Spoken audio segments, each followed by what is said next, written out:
ઓમ શ્રી પરમાત્મને નમઃ.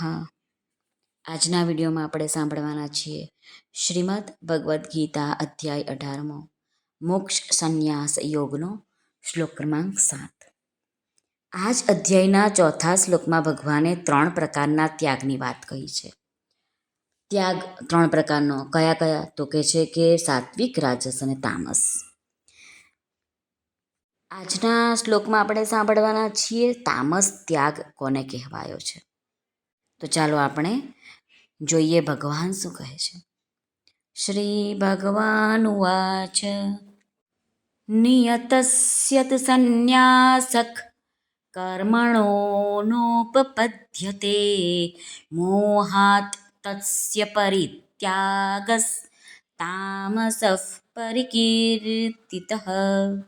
શ્રી ભગવાન કહે છે નિષિદ્ધ તેમજ કામ્ય કર્મોનો તો સ્વરૂપથી ત્યાગ કરવો ઉચિત જ છે, પરંતુ જે નિયત કર્મ છે એના સ્વરૂપથી ત્યાગ ઉચિત નથી. માટે મોહને લીધે એ નિયત કર્મનો ત્યાગ કરી દેવો તામસ ત્યાગ કહેવાયો છે. સ્વામી રામસુખદાસજી મહારાજ કહે છે કે 3 પ્રકારના ત્યાગનું વર્ણન ભગવાને એટલા માટે કર્યું છે કે અર્જુન કર્મોનો ત્યાગ કરવા ઈચ્છતા હતા. આગળ બીજા અધ્યાયમાં 5મા શ્લોકમાં અર્જુને કહ્યું શ્રેયો ભોક્તુમ ભેક્ષ્યમપી હલોકે. આથી 3 પ્રકારના ત્યાગ બતાવીને અર્જુનને સચેત કરાવવાનો હતો કે જે નિયત કર્મ છે તેનો ત્યાગ કરવો એ ભગવાનને પણ માન્ય નથી. ભગવાન તો સાત્વિક ત્યાગને જ વાસ્તવમાં ત્યાગ માને છે. નિયતસ્ય તુ સંન્યાસક કર્મણો નોપપદ્યતે. સ્વામી રામસુખદાસજી મહારાજ કહે છે કે નિયત કર્મનો ત્યાગ કરવો ઉચિત નથી, કેમ કે તે તો અવશ્ય જ કર્તવ્ય છે. બલિ, વૈશ્વદેવ વગેરે યજ્ઞ કરવા કોઈ અતિથિ આવી જાય તો ગૃહસ્થ ધર્મ અનુસાર તેને અન્ન જળ વગેરે આપવું અને એની આગતા સ્વાગતા કરવી. વિશેષ તહેવાર હોય કે શ્રાદ્ધ હોય, તર્પણ હોય, એના દિવસે બ્રાહ્મણોને ભોજન કરાવવું, દક્ષિણા આપવી. પોતાના વર્ણાશ્રમ અનુસાર પ્રાંતઃ અને સંધ્યાકાળમાં જે સંધ્યા કરવી એ વગેરે કર્મોને ન માનવા અને ન કરવા એને જ નિયત કર્મોનો ત્યાગ કહે છે.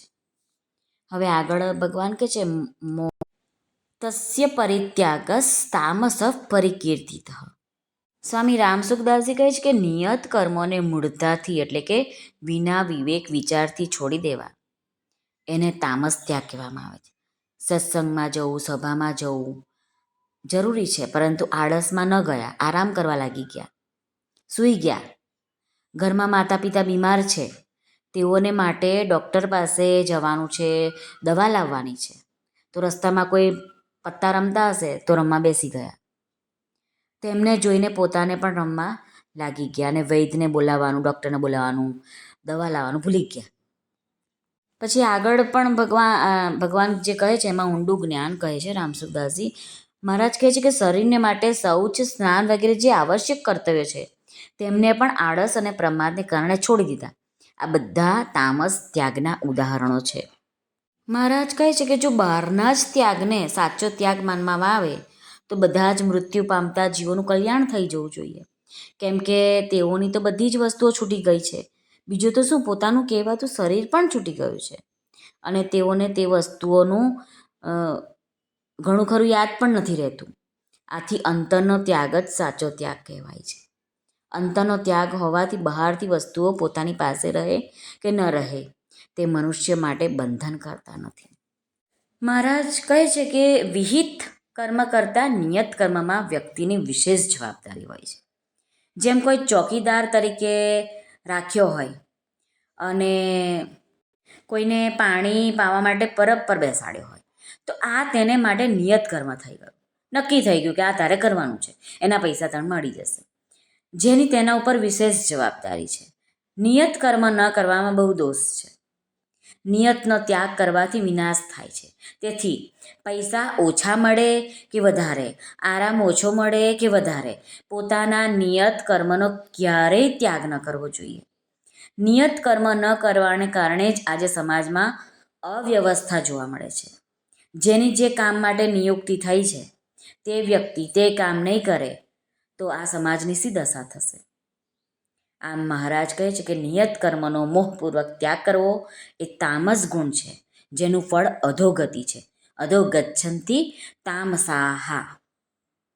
આમ આપણે માટે જે નક્કી કરવામાં આવેલું છે કામ, એ આપણે ચોક્કસ જ કરવું જોઈએ. શ્રી કૃષ્ણાર્પણમસ્તુ. સર્વને ભાવથી જય શ્રી કૃષ્ણ. રાધે રાધે. હરિઓમ તત્સત. જય ગુરુદેવ દત્ત. જય સ્વામિનારાયણ. જય માતાજી. નમઃ પાર્વતી પતે. હર હર મહાદેવ. હર સિદ્ધેશ્વર મહાદેવની જય. આજ્ઞાનંદની જય. સર્વનું કલ્યાણ થાઓ, સર્વનું કલ્યાણ થાઓ, સર્વનું કલ્યાણ થાઓ.